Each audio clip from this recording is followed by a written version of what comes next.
తెలుగు చిత్ర పరిశ్రమలో తరానికి నలుగురైదుగురు స్టార్ హీరోలు మెయిన్ పిల్లర్స్ గా నిలబడుతూ వచ్చారు. అప్పట్లో నందమూరి తారక రామారావు, అక్కినేని నాగేశ్వరరావు, కృష్ణ, శోభన్బాబు, కృష్ణంరాజులు తెలుగు సినిమా ఖ్యాతిని చిరస్థాయిగా నిలిచిపోయేలా చేసి, నాలుగు మూలస్తంభాలుగా తెలుగు సినిమా చరిత్రలో తమకంటూ ప్రత్యేకమైన అధ్యాయాన్ని లిఖించుకున్నారు. వీరిని అనుసరిస్తూ ఆ తర్వాత జనరేషన్లో వచ్చిన హీరోలలో megastar Chiranjeevi, king Akkineni Nagarjuna, victory Venkatesh, Nandamuri Balakrishna ఇండస్ట్రీకి నాలుగు ప్రధాన స్తంభాలుగా నిలబడ్డారు. వీరిలో చిరంజీవి ఒక్కడే ఎలాంటి బ్యాక్గ్రౌండ్ లేకుండా ఆ స్థాయికి రాగా, మిగతా ముగ్గురు నటవారసులుగా వచ్చినవారే. 3 దశాబ్దాలుగా టాలీవుడ్ను ఏలుతున్న ఈ నలుగురు సీనియర్ స్టార్ హీరోలు నేటితరం హీరోలకు పోటీగా సినిమాలు తీస్తున్నారు. బాలకృష్ణ, వెంకటేష్, చిరంజీవి, నాగార్జున దశాబ్దాల నుంచి తెలుగు సినిమా ఇండస్ట్రీకి సేవలందిస్తూ ఒక సెపరేట్ ఐడెంటిటీని క్రియేట్ చేసుకున్నారు. వీళ్ల వల్లే తెలుగు సినిమా ఇండస్ట్రీ ముందుకు సాగుతుందని చెప్పడంలో కూడా సందేహం లేదు. కానీ ఈ నలుగురు ఒకే ఫ్రేమ్లో కనిపించటం చాలా అరుదు. అప్పుడెప్పుడో వజ్రోత్సవ వేడుకల్లో ఈ నలుగురు హీరోలు కలిసి ఒకే స్టేజి మీద సందడి చేశారు. ఆ తర్వాత చిరంజీవి పెద్ద కూతురు సుస్మిత సంగీత్లో కలిసి డాన్స్ చేశారు. అయితే మళ్లీ నలుగురు కలిసిందే లేదు. దీనికి ఇండస్ట్రీ వారు అనేక కారణాలు చెబుతారు. నాగార్జున, బాలకృష్ణ మధ్య చిన్న వివాదాలు ఉండటంతో ఎప్పుడు చూసినా చిరంజీవి, వెంకటేష్, బాలకృష్ణ, లేదంటే చిరంజీవి, నాగార్జున, వెంకటేష్లు మాత్రమే ఫంక్షన్ ఈవెంట్స్కి వస్తారని, ఎప్పుడూ బాలయ్య, నాగార్జున కలిసి కనిపించటం లేదని చెబుతారు. ఒక్క మాటలో చెప్పాలంటే బాలయ్య వస్తే నాగార్జున, నాగార్జున వస్తే బాలయ్య పార్టీలకు, ఈవెంట్స్కు రావటం లేదు.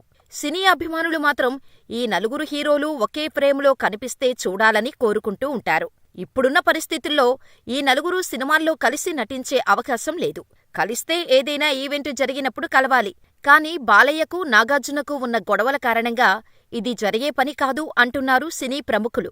అసలు వీరిద్దరి మధ్య జరిగిన గొడవలు ఏంటో, వీరికి ఎక్కడ చెడిందో చూస్తే టాలీవుడ్ లెజెండరీ హీరోల వారసులు అయిన బాలకృష్ణ, అక్కినేని నాగార్జున ఒకప్పుడు మంచి స్నేహితులే. ఇద్దరూ దాదాపు 10 ఏళ్ల ముందు వరకు బాగానే ఉన్నారు. బాలకృష్ణకు నాగేశ్వరరావు అంటే చాలా ఇష్టం ఉండేది. బాలయ్య నాగేశ్వరరావును ఎప్పుడూ చిన్నాన్నగా భావించేవాడు. అంతే ప్రేమగా ఉండేవాడు.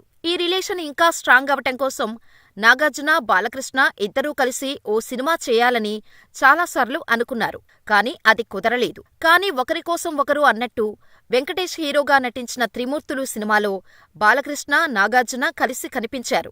వెంకటేష్ హీరోగా నటించిన ఈ సినిమాలో బాలకృష్ణ, నాగార్జున గెస్ట్ రోల్లో కనిపించారు. 1987లో ఈ మూవీ విడుదలైంది.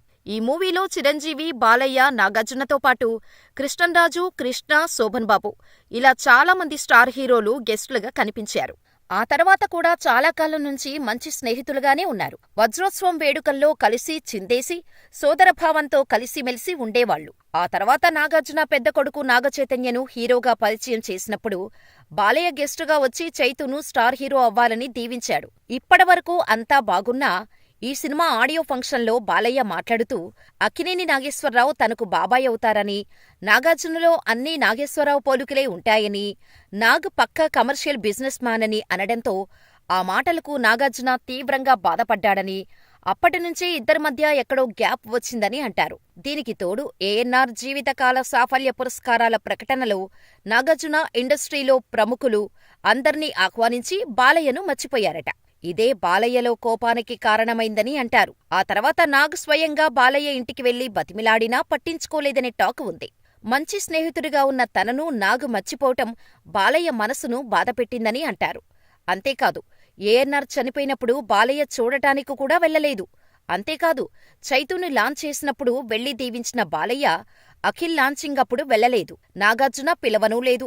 ఇక అఖిల్ మొదటి సినిమా ఫ్లాప్ అయినప్పుడు బాలయ్యను కొందరు విలేకరులు మీ అబ్బాయి ఎప్పుడు సినిమాల్లోకి వస్తున్నారని ప్రశ్నించారు. అప్పుడు బాలయ్య మా అబ్బాయి మొదటి సినిమాలోనే ప్రపంచాన్ని రక్షించే పాత్రలు వేయడని చెప్పారు. అది అఖిల్ సినిమాలో అఖిల్ పాత్ర కావటంతో కావాలనే కౌంటర్ వేశారని ప్రచారం జరిగింది.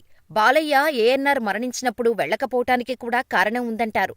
ఏఎన్నార్ ఓపెన్ హార్ట్ ఆర్కే ప్రోగ్రాంలో ఎన్టీఆర్ను ఆవేశపరుడు అనడంతో పాటు తనపై కొందరు చెప్పిన మాటలు విని ఇబ్బంది పెట్టారన్నట్టుగా మాట్లాడారు. చనిపోయిన వ్యక్తి, అందులోనూ తాను సోదర సమానుడిగా భావించిన ఎన్టీఆర్ గురించి ఏఎన్నార్ అలా మాట్లాడటం బాలయ్యకు నచ్చలేదని, అందుకే అక్కినేని కుటుంబానికి బాలయ్య దూరంగా ఉంటూ వస్తున్నాడని ఇండస్ట్రీలో టాక్. అయితే కొంతకాలం క్రితం సుబ్బరామిరెడ్డి వైజాగ్లో నిర్వహించిన ఫంక్షన్లో నాగార్జున బహిరంగంగానే ప్రజల మధ్యలో కొంతకాలం బాలయ్యకు నాకు మధ్య ఏదో జరుగుతుందన్న ప్రచారం ఉందని, అదంతా అబద్ధమంటూ బాలయ్య చేతిలో చెయ్యి వేసి మరీ క్లారిటీ ఇచ్చారు. బాలయ్య కూడా అవును అన్నట్టుగా తలూపారు. ఆ టైం వరకు వీరు తమ మధ్య గ్యాప్ లేదని చెప్పినా తర్వాత కలుసుకొని ఆప్యాయతగా మాట్లాడుకున్న దాఖలాలు అయితే లేవు. మొత్తానికి ఇద్దరు సీనియర్ల మధ్య ఏదో తెలియని చిన్న గ్యాప్ అయితే కనపడుతోంది. ఎలా చూసినా బాలయ్యకు నాగార్జునకు కొద్ది సంవత్సరాల క్రితం చిన్న మనస్పర్ధలైతే వచ్చాయి. ఇక అవే ఇప్పటివరకు కొనసాగుతూ రావటంతో వీళ్ళిద్దరి మధ్య గ్యాప్ అయితే పెరుగుతుంది. మరి ఇప్పటికైనా గ్యాప్ తగ్గించుకొని ప్రేక్షకుల కోసం మరొకసారి నలుగురు హీరోలు కలిసి స్టేజ్ మీద కనిపిస్తారా లేదా అనేది వేచి చూడాల్సి ఉంది.